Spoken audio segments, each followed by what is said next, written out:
That because I love clouds. I am here.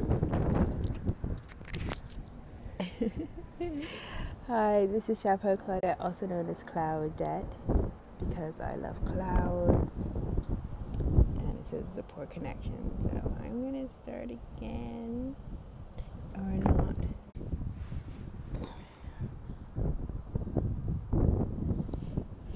Hello, this is Chapeau Claudette, aka Cloudette, because I love clouds and London. And we have a overcast but pleasant day in London. So I'm here just to share my kind of observations of what it's like to be conscious of where the moon actually is. It is quite amazing because we all kind of grew up, whether we believed or not, that, you know, astrology had some part to play in what was going to happen to us or what we were doing in our lives. And I have to say that now, after 30 years of knowing the Western astrology and 3 years of observing Sidereal, which is like the astronomical positions of the planets, and I think, of course, my background in Western astrology, knowing actually the characteristics of certain signs, was useful because that doesn't change, that more or less stays the same. But I feel more in tune now that I know what it really is, as far as it being the astronomical positions and not the Western astrology philosophical I have to say philosophical positions because that's how it is now. I mean, before, when astrology came into kind of Western civilizations over 2,000 years ago, astronomy and astrology were connected because they were on the same page. But as astronomers, oh, thanks for the like, and whoever's here, don't know who's here. But astronomers at the time recognized that there was a change in the sky, and that the same sky, meaning the stars and the constellations, moved ever so slightly every 72 years. And these were supposedly quote unquote fixed stars. And therefore, to be a scientist at the time, to be astronomically correct and scientifically correct, of course you had to, you know, be conscious, be aware, and take this change. But because I guess the astrology part of it had fixed itself on this is the way it sits, this is the way it is, they weren't able to adapt.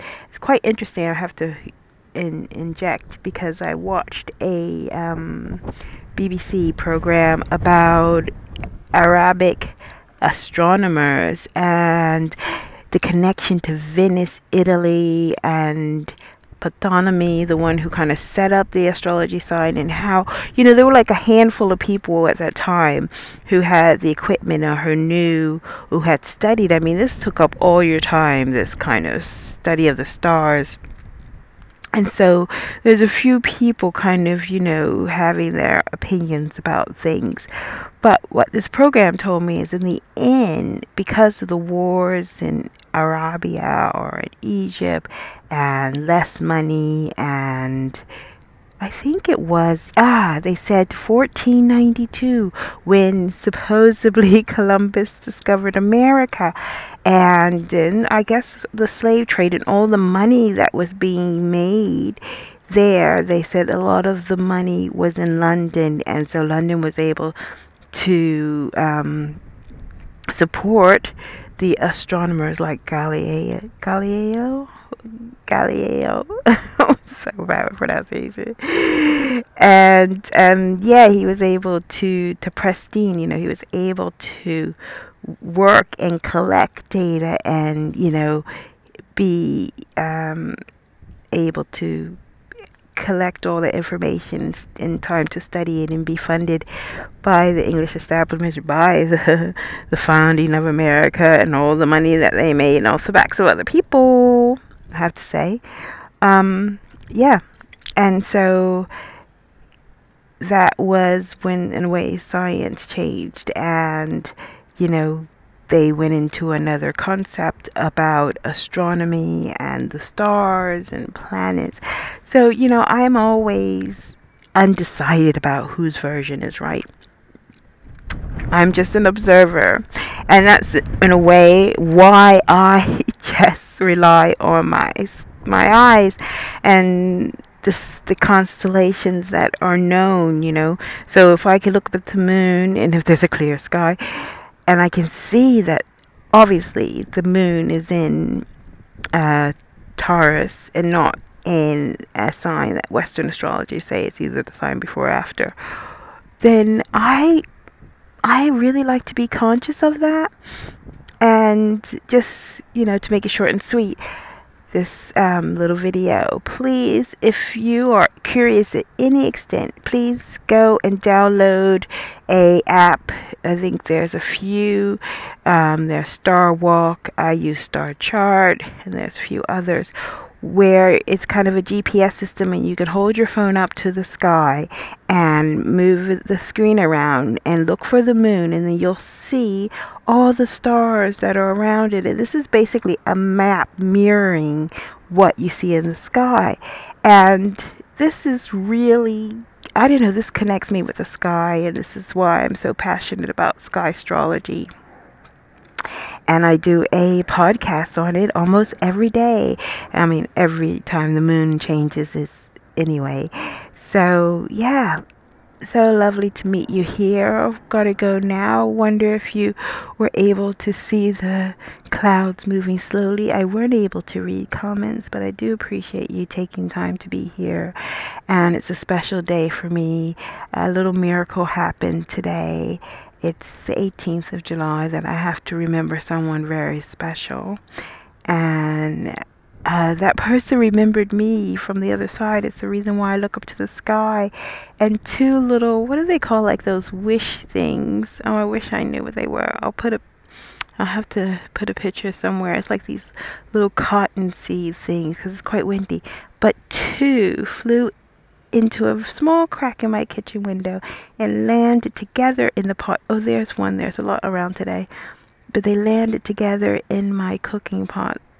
That was from last night. And I saw it as a sign. I have to, because we had always talked about getting signs from the afterlife or whatever. And when I went to look at what was happening in the sky when this happened, and you can do that with astrology13.com, astrology13.com, by a physicist. He's made a calculation, a kind of a program, so that you can put any time in it and find out where the planets are astronomically.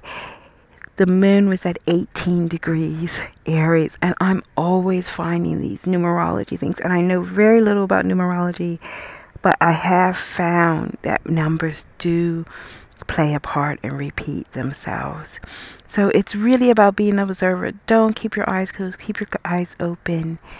And yeah, watch for the signs, whatever they may be.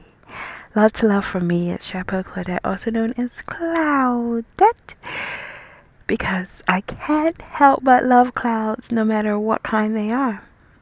Take care. Bye.